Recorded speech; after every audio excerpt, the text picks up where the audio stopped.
Hey, college sports fans, when your former players in the NFL are tweeting about what in the world is going on, things are not going well for your school. And in this case, we're talking about the Clemson Tigers and their narrower than it should have been win over the Troy Trojans from the Sun Belt Conference. I don't know, Daniel. I thought last year App State posed a big threat out of the Sun Belt, and then you look this year, you don't expect Troy to be much of a threat. And wow, what a crazy and wild first half and disappointing for Clemson Tigers followers. I'm gonna uh, go through a few things that we talked about last week, and we'll kind of grade it out. Did they get addressed or did they not? I'm Bill Zimmerman. This is the Reign Supreme Ollie podcast, season 4. I'm Daniel Shirley. Bill, I'm going to disagree with you a little bit. I expected Troy to be a pest, a test, however you want to say it, but I expected Clemson to be prepared for the test, There you go. and Clemson wasn't prepared for the test. I don't know what went on in practice all week. I don't know what went on in film study all week. And I know that the broadcasters meet with the individual coaching staffs during the week, so they get a little behind the scenes of what to expect during games. First drive out, the Troy is right down the field, bing, bing, bing, short passes, and the broadcast said, "Oh, this is what we were expecting." And then after the game, Dabo Swinney said, "Well, they did some things we weren't expecting." And how many times the last few years have we seen this coaching staff kind of get caught off guard by stuff? And I know that the delay was weird, and I know that that Clemson didn't have the ball for a long time, and Troy did some things, and then there's the pick six that's a weird play, and it was a complete utter failure of a play, and not just by Cade Klubnik, but it can't always just be there's weird stuff going on. Hmm. How Right. about you don't allow the weird stuff to go on? Thank you. And I just there's a lot of that's going on with this program right now. And Bill, I think it goes back to coaching and being prepared and being prepped and for anything that you can see. I mean, I I don't know. I'm not questioning Dabo Swinney. Obviously he's done so much with this program. We don't, he deserves that that trust from the fan base. But I've got some real problems with some of these other members of this coaching staff that it's the same things over and over and over again, especially on the offensive staff. But I don't think it's just the offensive staff. I think there's some problems on the defensive staff as well. Yeah. Talk about the same bad things happening over and over. Let's look at that first half for the offense. And we are going to talk quite a bit about the things we looked at with the offense last week. Uh, 3 and out, 9 plays and a punt, 4 plays and a fumble, 4 plays and a punt, 1 play and an interception, which was a pick six and a needless one. So when we talked about, hey, this offense has to possess the ball, it has to work the field, it has to play, you know, to borrow that cliche again, complementary football. You can't just have the defense going right back out and right back out and right back out. But what did they do throughout that first half? They kept sending the defense right back out there. Whereas you look at Troy, their first 6 drives, 5 plays, touchdown, 6 plays, punt, 3 plays, interception, 7 and a field goal, 6 and a punt, 9 and missed field goal. I mean, your middle number there in that group is 6 plays. You look at you look at the middle number on the others, and it's 4 with a 3 and a 1 thrown in there. Not good. Clemson eventually did establish the run. That was a success point. They did get Adam Randall going. They did find a few snaps for Gideon Davidson, not as many snaps as I thought they would. I'm not sure that you can say that they got David Easy going in that game, but the bottom line is eventually they did commit to the run. And oh, by the way, when they did, it went pretty well. Connect with us on social media. That's at Clemson Kickoff. Whether you're on Twitter, Instagram, Blue Sky, or Facebook, you'll find us there. Again, it goes back to, and Dabo said this after the game, if Troy was doing some things up front that they weren't expecting on the offensive line. So Clemson adjusted. Why did it take an entire half to adjust? Right. I mean, why? That first drive, the second half was beautiful. And I tweeted to you guys or texted you guys, maybe it's just don't have Cade Klubnik do anything and let the offense go carry him. But again, I was being facetious. I understand the quarterback has to play. I was joking because Right. he looked so bad in the first half. But why did it take an entire half to adjust to what Troy is doing up front and to change what you're doing up front and then really kind of control the game after that? That it shouldn't take an entire half for the coaching staff to pick up on that. And again, 316 yards of offense. When you and I were growing up, if somebody got to 300 yards of offense, man, that's a lot of offense. Hmm. Not so much anymore. There you go. So it's and no continuity, no identity whatsoever. And I just there's got to be something done to this offense to get it jump started. Is it all Antonio Williams is out, right? Is it all Tristan Lee is out? I don't think it is. Right. You've got other guys making plays, and even look, again, I think it's a complete offensive problem. You finally move the ball, and you get down close to the goal line on third down, and your quarterback, who's a Heisman candidate, yes, I'm doing air quotes, a Heisman candidate, can't throw a swing pass to the numbers of the wide receiver who's 5 yards away from him Boom. and throws it down to where the receiver catches it and his knee goes on the ground. I mean, Bill, that's little details. That's just small details that if you throw that ball a foot higher, it's a catch, it's a touchdown. But because you're so panicky and I got to get rid of the ball now, you're not on target. Your details are off, and he catches it in his knee ground. Hey, where are the details being addressed? And you've brought this up a lot, especially at quarterback. They don't have anybody who can threaten him for playing time, and they're so bought in with him. And last week some of the comments on the podcast, hey guys, it's just one game, it can get fixed. It's not just game. The details are never addressed. And that's why you get to a game like you had last night. Look, I know they won the game. It's great that they're 1-1, but there are so many problems right now on this team. And I go back to Bill, and I'll cut off here. It's not just the offense. The defense got pushed around up front by Troy. And I think Troy's going to be a good Sun Belt team, but if you're Clemson, you should not be getting pushed around up front by Troy. And again, when does the defense get any penetration and make the quarterback feel uncomfortable? They don't. And then your linebackers are lost on 3rd and 15 and let a guy run across right behind them because their details are off. They're not deep enough, or the safety's not where he's supposed to be, and they convert a 3rd and 15. I don't know. I get it. Look, it's 2 games. There's 12 games in the season. There's a lot that can be fixed, but I don't know how you watch that team the first 2 weeks and think this team has any chance of being a championship team. I just don't. Yeah.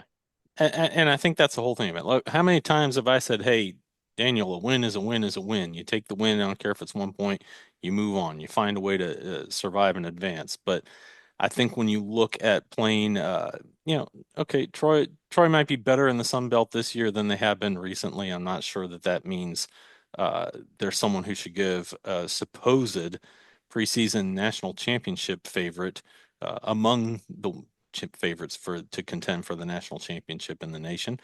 You shouldn't expect Troy to give them a game. You shouldn't expect to see so many flaws as you did against LSU. We'll keep talking about the defense before we get back to the offense. Wade Woodaz with 11 total tackles in the post-game stats yesterday. A lot of those last week were amended by the school, and the numbers came out very different. I don't know what's apples to oranges about that. I tend to look at these NCAA stats and give them a lot of credence. A number or two different here, that's one thing, but there were some wild shifts last week that I didn't quite understand. Shifts, Shifts, in case I did not enunciate clearly enough. Ricardo Jones with 7 total tackles, including that big pick. Add that to the equation. A very good game for him. Ronan Hannafin still looks tremendous back there. One of the reasons I give the safeties coach Mickey Kahn a little more grace. I know Mike Reed also works with the safeties. He Guys keep developing. A two deep doesn't develop, but some of the guys continue to develop. Then you have Will Helt with 5 tackles. I saw a lot of Jaheim Lawson and Cade Denoff during that game. Helt was out there. I hope enough. I'd like to see him much more moving forward. I'm glad to see guys developing uh, to the point where you can rotate guys through, and then Parker with 4 tackles. Then you get into the guys with 3 or fewer. Yeah, that defense. Not entirely to blame. I mean, certainly they should not have let Troy take the opening kickoff and march straight down the field on a bunch of, as you put it to me in a text, a bunch of screen passes, and then a guy blows his coverage as a linebacker. You know, weird things can happen. They did a good job the rest of the game, limited everything else to a field goal. Of course, the pick six was not on the defense, and maybe we'll at some point get into who that was on. The defense has less ground to cover to get to where they ought to be, I think, than the offense does. And then, the offense does need to establish that run. I think when they did, it did help settle Cade Klubnik down, one of the items on our list here. I and in pass fail mode, you get a fail for that. Klubnik was not settled down in the first half. He was not settled down uh, sufficiently to get the Tigers out to a lead and move from there. He also didn't settle down to the point where you could trust Christopher Vizina to get out there, for meaningful snaps. He had the QB sneak, whatever you want to call it, and by bringing him in for that, it telegraphs it completely. So you're not giving Vizina a chance to succeed at all in that situation. Klubnik, once that running game got going, did focus more downfield. He did better throughout the game at staying in the pocket. The results were not always great. Some tip passes at the line of scrimmage, including that pick six. I would like to see him quicken his release, and that includes quickening his decision-making process. I still didn't see enough of that. Even when he gets the ball to Bryant Wesco for the deep touchdown under pressure, it's off his back foot, and that thing was, it may have been higher than the stadium. I'll exaggerate, but it was amazingly huge arc, and I don't know that pass actually makes it all the way to Bryant Wesco. Had to slow up to try to reel it in, which he did successfully. But it was a good thing that he was way past his defender on that one, because that created the cushion that was needed between the arc of the ball and the fact that it, didn't hit Wesco in stride. And I texted another friend. I don't remember I texted you that if I texted you this or not. When does Klubnik lead his receiver? When does he hit them in the stride? How many times did we see a receiver having to slow up, reach back, unable to get the ball at all? There's a lot that really needs to come together under the helmet for Cade Klubnik in the decision-making process to really make this offense click. Yeah, there's one play that kind of stands out to me, and just again, it goes back to the details. It goes back to being, um, you know, efficient. You remember the play when Tyler Brown got hit by the defender in the head, and they called the targeting? Right. I mean, Bill, that yard was two. I mean, that ball was 2 yards off target, and it was not a long throw, but his feet are off. He's not on time, and the ball was late. It was behind Tyler Brown. He's going to get somebody hurt badly if he keeps throwing the ball late and behind people. The Wesco play was not a good throw. Right.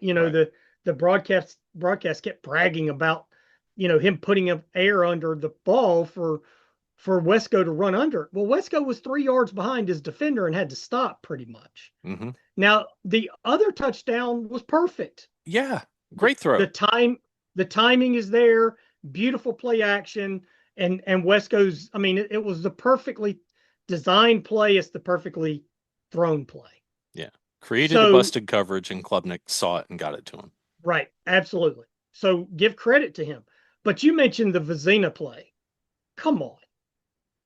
I mean, look, there weren't 80,000 people still in that stadium, but everybody in that stadium knew what was coming on that 3rd and short. Everybody. You run him out there, and you don't think those coaches on the other team that get paid to watch film and call defensive plays, you don't think they know that's coming? There you go. And sure, the offensive line blew the blocking scheme. Absolutely. But he still wasn't going to make it, even if they didn't blow the blocking scheme. And then Randall fumbles on 4th down. I don't give, I'm not dinging Randall for that. That was an effort play. The ball got knocked loose at the very last second. Yes, you got to be tighter with the ball, There you go. Yep. but it was an effort play, right? At least he's playing with effort and some passion. And you saw that from him in the second half too. And he ran hard in the second half.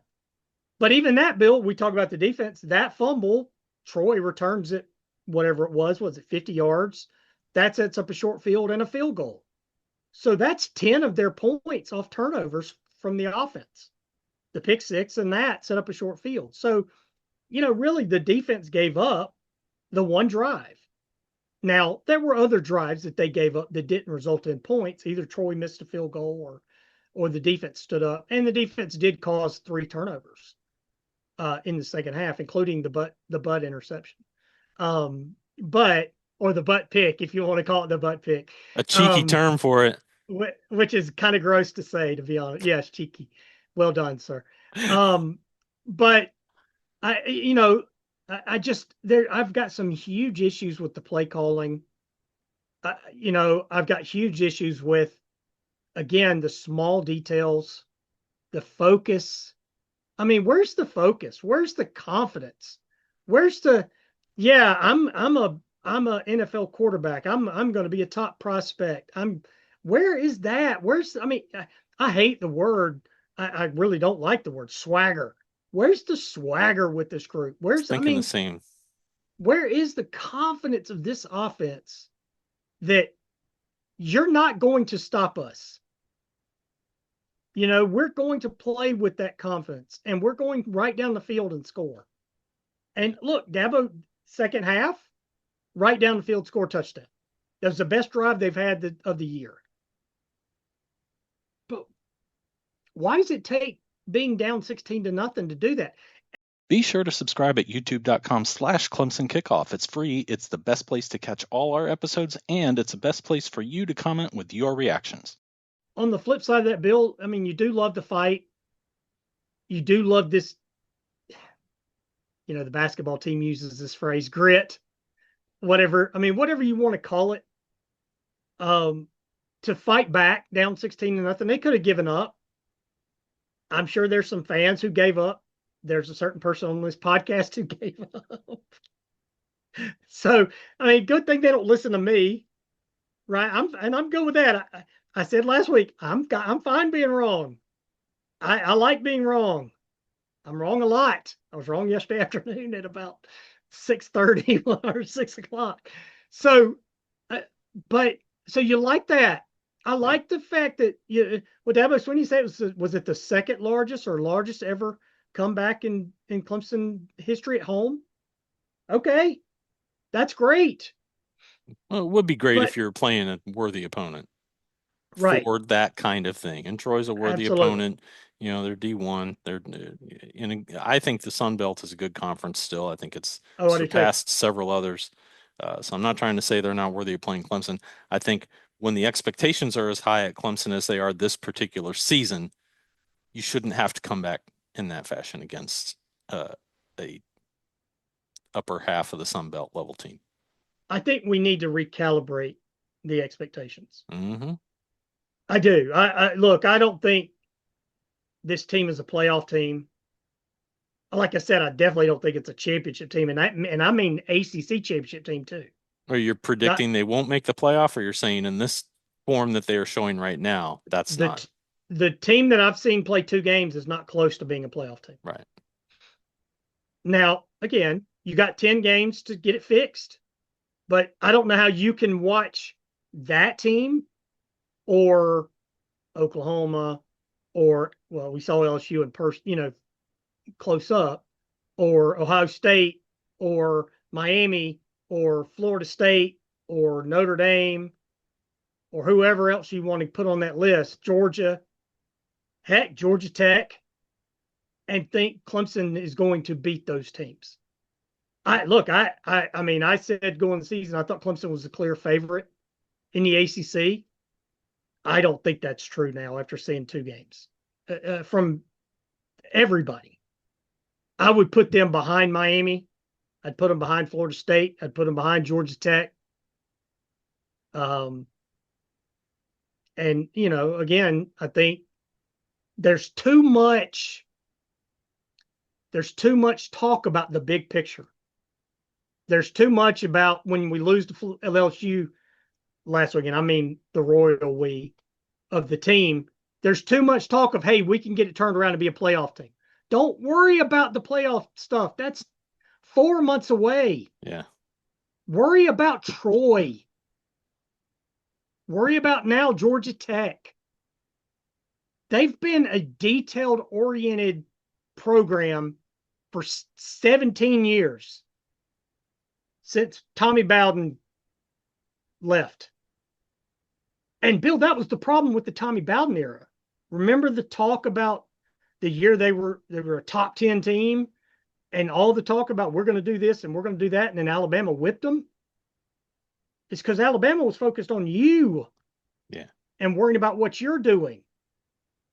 And you're too worried about all the end result. You don't worry about the result. I just, there's too much talk about what is coming 3 months from now, and not enough about let's focus on today and this week. Yeah. Even last week when they lost to LSU, the talk was, oh, we'll get it turned around to be a playoff team. No, get it turned around to play well against Troy. That should be the focus. And they didn't do that. Look, and we'll find out this week against Georgia Tech. Man, I think they're going to have their hands full against Georgia Tech. And I, we may record again later in the week to talk about that. But that team that I saw yesterday is not beating Georgia Tech. No, no. And part of that problem, like you said, is in the trenches. I do want to talk about the O-line real quick. We've only got about 5 minutes left here to go, but I do want to also mention the numbers. So hope I can get both these things in a coherent fashion. Adam Randall, 112 yards rushing. Klubnik with 196 passing, 18 and 24 completion percentage really kind of belies the form that he showed. He did not look like a guy who was completing that higher percentage of his passes during that game. You should be getting more attempts and therefore more yards against a team that is coming up from a level, coming up from group of, I don't know how many they have now, group of 6, group of 7. I don't know Group what of it is. six. Yeah, group of Yeah, six. and because they got all that Pac-12 craziness and whatever. You look over at Troy, 223 yards passing, only 38 yards, pardon me, only 78 yards rushing. None of these numbers look terrible. All right. So you can say all you want about, hey, they still found a way to get it done. They still rallied and played a good game on paper, but they're obviously when you look at the eyeball test, and people love to poo-poo the eyeball test and say it's all about metrics and analytics and blah blah blah. I think this is a case where you need that eyeball test to say, hey, look at how much this team has to work on. And of course, every team has things to work on. Nobody out there is looking perfect. Ohio State looked pretty dang close to it, but playing, I would say, even a lesser opponent than Troy, unfortunately, from level of competition, a D2 team coming up. So then let's get back into that O-line real quick, because I think those numbers are important to saying, did they fortify the O-line this week compared to last week? And I would say that no, they did not. Randall got bunch yards out of the plays that went well. I think there were other plays where there just wasn't enough space to operate. Again, you talk about all those tip balls at the line. The O linemen have to be on top of staying on their man and not allowing them to get their arms up. You got to find a way to keep them engaged and keep them effectively blocked. It's not just about buying Klubnik time. It's about creating those areas to work the ball through the offensive line, get it downfield to the receivers. So, did they reestablish last year's strengths? I don't think they did. They're not going to. We've talked about it. I'm going to try to stop talking about it at some point. They're not going to be able to reestablish Marcus Tate. He's not going to walk back through that door. The guys that are left have to find a combination that works. There were some bright spots with Elijah Thurman. Of course, Blake Miller has a lot of talent. I don't know that he's quite the guy that everybody thought he was. He just hasn't shown it yet. And then have a short memory. I have no way of knowing, admittedly, if they were still chasing ghosts from last week, or if this is, simply just a plaguing problem. You wanted to talk a little bit. We have 2 minutes left, but I think you wanted to talk a little bit about that tip ball and the pick six. Well, you mentioned Blake Miller. I think that's Blake Miller's fault. I do. Again, and Dabo said last night he's got to get that guy's hands down Yep. after the game. Look, I don't think that's Cade's fault. Cade's throwing, and I'd have to go back and watch the film and the video to see if the receiver was open. But that's a quick slant, and I get that the linebacker slash defensive end stopped rushing because he recognized what was going on. Well, then you got to get him on the ground, or you've got to get his hands out of the way. And instead, Blake Miller kind of stepped back and then just kind of slapped at the guy. No, you've got to attack him and get him out of the way. And he didn't do that. And, there were other busts on the offensive line. I know Jacobs was, he's a true freshman. He was playing really for the first time. I don't think they addressed the offensive line. It was better in the second half, but I still don't think you went out in that game. At any point in that game, did you feel confident that offense was going to move the ball? I did. No, Yeah. absolutely not. And yeah, they kind of got things going in the second half there, but it felt like very stop and go. It still felt like they were leaning on big plays. They were sputtering on some, and they were leaning on big plays. And look, Dabo wants his erasers. I know he used to love his erasers. He'd talk about Travis Etienne and T. Higgins and Trevor Lawrence in that way, and came up with that term. Does this team have that level of ability to be erasers, or do they need to grind it out more? And that's what we're going to have to watch for coming up this season. Like you said, I hope that we can get together, talk more about a very specific Georgia Tech preview. I think that's more necessary this week than we thought it was for Troy last week. It probably was pretty necessary in hindsight.